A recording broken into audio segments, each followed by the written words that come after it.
Hampir setahun sudah perjalanan Irjen Pol Dr. Andes Wahyu Widada MPil memimpin Polda Aceh untuk bergerak menjawab dinamika Aceh yang kian berkembang dan menyisakan rumit. Meskipun sebagai orang baru di Aceh, berbagai masalah silih berganti datang bertubi-tubi menguji kinerja jenderal yang menyandang gelar Adi Makayasa atau lulusan Akpol terbaik ini untuk menggerakkan seluruh tenaga dan pikirannya dalam memimpin 14.000 personelnya bergerak turun melintingkan lengan baju, bahu-membahu menuntaskan permasalahan yang terjadi di masyarakat. Lantas, bagaimana arti Aceh sendiri bagi jenderal yang akrab disapa Pak Wahyu ini? Serta bagaimana pengalaman pertama saat beliau berdinas di Aceh?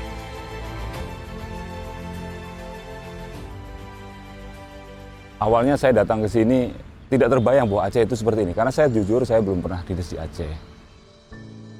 Pada saat itu ada rasa gamang, mampukah saya akan membawa Polda Aceh ini menjadi Polda yang berprestasi?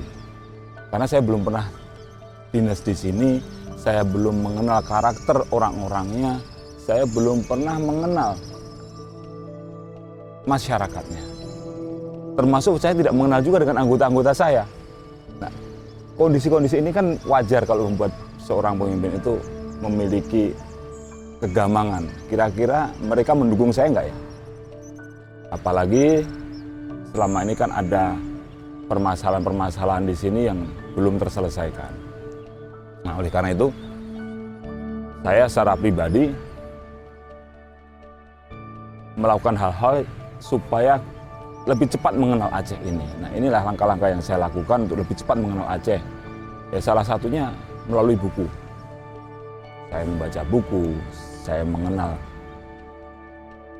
apa itu orang Aceh, siapa itu orang Aceh, apa itu Aceh, bagaimana perjuangan Aceh. Saya ingin mengenal bagaimana masyarakat Aceh hidup dan berkehidupan di sini. Dari buku-buku yang saya baca itu muncul referensi-referensi dan akhirnya saya menjadi lebih mengenal lagi, dan semakin saya mengenal Aceh, semakin saya jatuh cinta dengan Aceh, semakin saya menyayangi Aceh. Karena kalau kita melihat tanah Aceh adalah tanah yang mulia, tanahnya para aulia. Di sini berdiri kerajaan Islam besar pertama di Indonesia, sehingga wajar. Dan memang Aceh sebagai Serambi Mekah, itu hal yang wajar. Karena di sinilah peradaban Islam pertama kali masuk dan menjadi besar, dimulai dari Aceh. Kesan saya secara pribadi, Aceh ini adalah tanah yang, wilayah yang sangat kaya. Dari segi budaya beraneka ragam. Kita baru mengenal di sini ada bermacam-macam etnis juga ada di sini, tidak hanya Aceh. Ada Gayo, ada yang di Tamiang, ada Melayu. Dan ini berbaur. Satu hal yang kadang-kadang menarik. Dulu saya datang ke sini, saya bilang sama istri saya, nanti di Aceh pakai jilbab, kemana-mana harus pakai hijab. Kalau orang Muslim. Terus ada temennya nanya juga, kalau yang Nasrani, karena ketidaktahuan saya bilang, ya pakai hijab juga. Nah, ini kan, kenapa kau pakai hijab? Ya, ternyata setelah sampai sini tidak. Saya bayangkan bahwa di sini dulu Aceh itu orang yang sangat fanatik dengan agama yang tidak membolehkan agama lain hidup. Ternyata tidak. Di sini ada gereja. Begitu sampai di sini saya berkenalan dengan teman-teman saya yang etnis lain. Etnis Tionghoa yang ada di sini, kita juga berkenalan, kita juga pernah ada di sini mereka, dan mereka juga hidup nyaman juga. Ini hal yang luar biasa. Sesuai data yang diperoleh, Polda Aceh tahun ini menunjukkan prestasi yang luar biasa. Perang Polda Aceh terhadap narkoba yang digembar-gemborkan bukan isapan jempol belaka.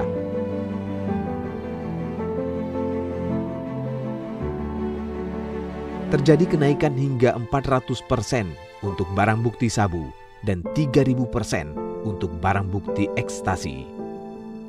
Ini berarti Polda Aceh telah menyelamatkan sekitar 1.876.000 jiwa atau sejumlah 34% dari total populasi masyarakat Aceh secara keseluruhan dari dampak negatif narkoba. Di isu lain, Polda Aceh berhasil menggagalkan peredaran satwa liar. Ini merupakan suatu bentuk bahwasanya Polda Aceh juga menjaga kekayaan alam hayati Aceh agar terjadi keseimbangan alam dan ekosistem. Dalam penanganan tindak pidana korupsi, jajaran Polda Aceh di tahun 2020 telah menangani 10 kasus korupsi dengan menyelamatkan aset negara sejumlah 12 miliar 138 juta rupiah. Ini menjadi catatan penting bahwasannya penanganan korupsi tidak mandek dan mandul. Banjir yang melanda di sejumlah daerah disebabkan oleh gundulnya hutan-hutan yang menjadi resapan air, hingga air bah tak tertampung dan meluap menggenangi rumah-rumah warga dan menimbulkan kepanikan serta kesedihan yang mendalam. Ini diakibatkan oleh penebangan hutan oleh para pelaku illegal logging. Sebuah pencapaian besar tidak terlepas dari sebuah strategi. Seorang pemimpin, khususnya menyandang pangkat bintang, tentunya harus paham betul kemana jalur yang akan dilalui oleh derap langkah 14.000 orang bawahannya. Lalu, standar apa yang diberikan Pak Wahyu kepada kepolisian daerah Aceh? Kalau kita bicara standar, tentunya kita harus berbeda-beda. Menaruh standar di Polda yang sudah seperti apa? Kita semua berangkat, saya berangkat menjadi Kapolda Aceh tidak berangkat dari nol. Polda Aceh ini sudah ada sekian lama. Artinya sudah ada kegiatan-kegiatan dan aktivitas-aktivitas yang sudah dilakukan. Prestasi-prestasi yang sudah diraih. Oleh karena itu kita harus tahu dari mana titik berangkat kita. Kalau dari skala 0 sampai 10, kita ini ada berada di mana dulu. Hal ini pasti akan berbeda dengan ketika misalnya ditempatkan di Polda lain. Di Polda Jawa Timur, mungkin dari 0 sampai 10 kinerja polisinya sudah sampai tingkat 6 atau tingkat 7. Tapi di Polda Aceh sampai tingkat mana? Mungkin baru sampai tingkat 4 atau tingkat 5. Nah, untuk mengetahui ini kan tidak bisa dengan intuisi, tidak bisa dilakukan dengan mimpi. Oh, saya tahu di sini. Memang diawali dengan kita membaca laporan kesatuan, kita membaca intel dasar dan sebagainya. Tapi yang paling penting adalah kita harus tahu positioning dari organisasi kita itu ada di mana. Untuk mengetahui ini satu, survei, riset tentang polisi Aceh. Apa yang paling penting bagi saya adalah sekali lagi saya sampaikan tadi, apa kekurangan polisi Aceh di mata masyarakat. Di awal kepemimpinannya, Kapolda Aceh Irjen Pol Dr. Andes Wahyu Widada MPil telah melakukan riset kepada masyarakat dan personilnya. Riset tersebut tentang menakar persepsi publik terhadap kinerja kepolisian Aceh tahun 2020 dan diterbitkan dalam sebuah buku. Bagaimana hasilnya? Hasilnya adalah publik belum begitu mengandalkan kepolisian, atau dengan kata lain, kepolisian daerah Aceh non-reliable terhadap tugas kepolisian selaku pelindung pengayom dan pelayan masyarakat, serta kurang tereksposnya kinerja Polri di ruang publik. Hal ini tentunya menjadi pekerjaan rumah yang berat bagi Kapolda Aceh yang baru dilantik pada saat itu, dalam memberikan kontribusinya kepada masyarakat Aceh yang sedang membangun kembali peradabannya. Kalau dari 4 sampai 10, tidak mungkin saya langsung tetapkan standar saya 10. Tidak akan tercapai. Kita realistis saja. Tetapi bagaimana kita melangkah setapak demi setapak untuk maju. Yang paling penting adalah bagaimana kita bisa menetapkan targeting. Aceh merupakan sebuah bangsa yang amat kaya, baik secara historis, etnologi, budaya, maupun sumber daya alam yang terkandungnya. Bahkan Aceh memiliki keistimewaan dengan digulirkannya dana otonomi khusus oleh pemerintah pusat hingga 82,13 triliun yang diterima dari 2008 hingga saat ini. Namun di dalam perjalanannya, Aceh mengalami masa-masa yang kelam seperti konflik, bencana tsunami, dan beberapa korupsi yang menyisakan kisah. Bahkan menurut BPS di tahun 2019, Aceh mendapat ranking 1 termiskin di Sumatera dan ranking 6 di Indonesia. Meskipun di bulan Maret 2020, menurut BPS, hanya tersisa 814,91 ribu penduduk miskin di Aceh. Hal ini menimbulkan tanda tanya, ada masalah apa sesungguhnya di Nanggro Aceh tercinta ini? Problem yang ada terjadi di sini adalah problem jarak psikologis antara pemimpin dengan masyarakatnya. Memang benar, kita sudah menyampaikan, saya sebagai Kapolda menyampaikan melalui media massa. Tapi itu adalah penyampaian dari segi kinerja kita, segi prestasi kita. Pernahkah kita mendengar apa sih yang dimaui oleh masyarakat secara langsung?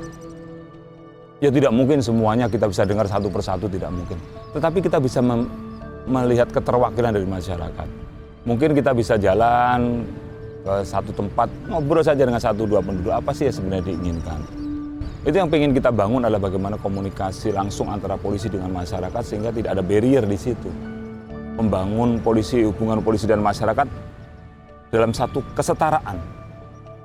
Polisi adalah masyarakat, masyarakat adalah polisi. Kita harus tahu semua bahwa police is a shadow of society. Jadi polisi ada bayang-bayang masyarakat.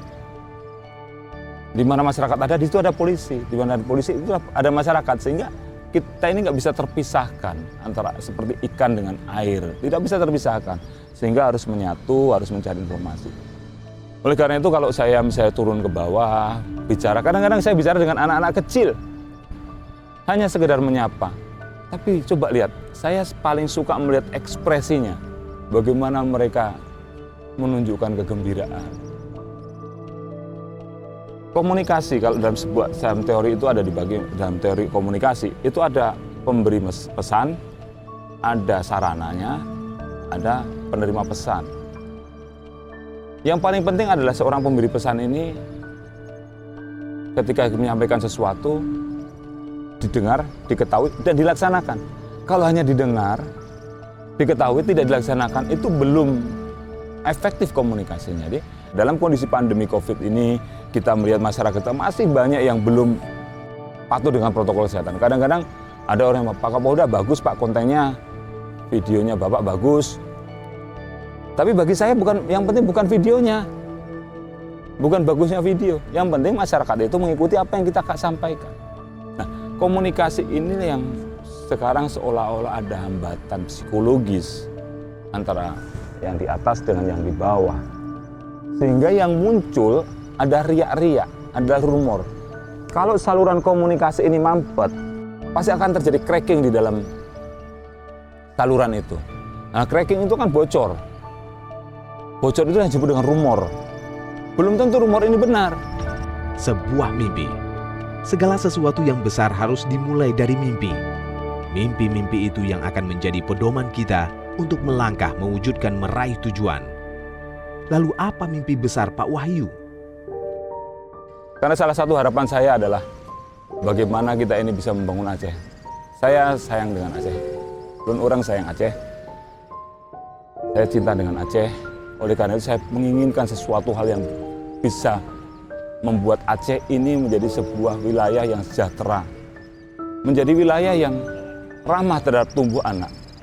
2045 Indonesia akan menjadi sebuah negara yang maju. Jangan sampai generasi-generasi Aceh ini tertinggal. Oleh karena itu bagaimana kita bisa menjaga generasi emas Aceh. Nah, ini salah satu buku mewarnai yang kita buat untuk memperkenalkan polisi-polisi kepada anak-anak. Dan bagaimana membangun karakter anak Aceh. Supaya menjadi karakter-karakter yang anak-anak yang memiliki karakter patriotik, anak-anak yang memiliki karakter, memiliki etos kerja yang tinggi, memiliki daya saing yang tinggi, dan punya keinginan untuk maju. Banyak putra-putra Aceh yang hebat, yang berhasil.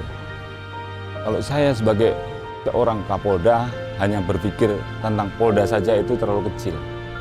Mimpi saya adalah mimpi bagaimana bisa membawa masyarakat Aceh ini menjadi masyarakat yang sejahtera. Tentu bukan pekerjaan saya, tetapi paling tidak kita bisa membawa perspektif tahun-tahun ke depan supaya masyarakat Aceh ini bisa beradaptasi dan bisa menyesuaikan diri serta mengantisipasi dinamika lingkungan strategis yang sedang berkembang. Seperti tadi saya sampaikan, 2045 Indonesia akan menjadi salah satu negara besar, nomor 5 di dunia. GDP kita nomor 5 di dunia. Sekarang kita lihat kondisi Aceh sudah dalam kondisi damai, tenang. Tidak ada yang dilarang di sini. Tidak ada orang mau ibadah dilarang, tidak ada orang mau usaha dilarang. Yang penting kebaikan dan dalam naungan syariah. Mimpi saya adalah bagaimana Aceh suatu hari itu tumbuh berkembang menjadi salah satu provinsi yang hebat. Itulah mimpi, visi. Untuk meraih visi dan mimpi ini kan tidak hanya dengan kita tidur-tidur terus menjadi hebat, tidak bisa. Harus kita persiapkan semuanya. Salah satu yang harus disiapkan adalah generasi muda. Negara paling hebat di dunia sekarang adalah bukan negara yang memiliki peradaban tertua di dunia. Bukan negara yang memiliki sumber daya alam terhebat di dunia. Tetapi adalah negara yang mampu membangun kualitas SDM-nya, sumber daya manusianya. Dalam masa jabatan Pak Jokowi yang kedua ini sudah dijelaskan oleh beliau, salah satu yang ingin dibangun adalah SDM yang unggul. Bagaimana kita membangun Aceh ini adalah dengan membangun SDM yang unggul. Memiliki karakter-karakter yang bersih, memiliki pemikiran yang bersih, memiliki hati yang baik, hati yang bersih untuk membangun Aceh. Kehidupan harmoni yang sudah ada di Aceh, yang sudah tertata sekarang ini harus kita jaga terus. Kedamaian di Aceh harus kita jaga. Perdamaian, kedamaian, dan harmoni yang ada di Aceh harus kita jaga dengan baik. Polisi adalah salah satu pilar dalam menjaga keharmonisasi ini. Sehingga kita bisa membuat masyarakat Aceh memiliki keinginan, memiliki waktu, memiliki ruang yang banyak untuk membangun dirinya menuju Aceh yang hebat, menuju Aceh yang jaya, di mana masyarakatnya semua sejahtera.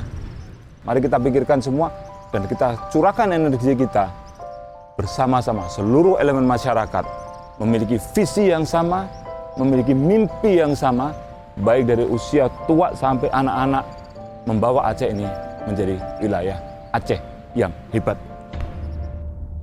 Tak ujung pedang tajam bertali, melangkah kaki menguji nyali. Bakti suci, makdum sakti. Polda Aceh bangkit berseri. Harapan kita, polisi Polda Aceh dapat menjadi polisi yang diandalkan, yang mampu mengawal peradaban Aceh hingga maju terdepan dan bangkit di antara provinsi-provinsi lainnya.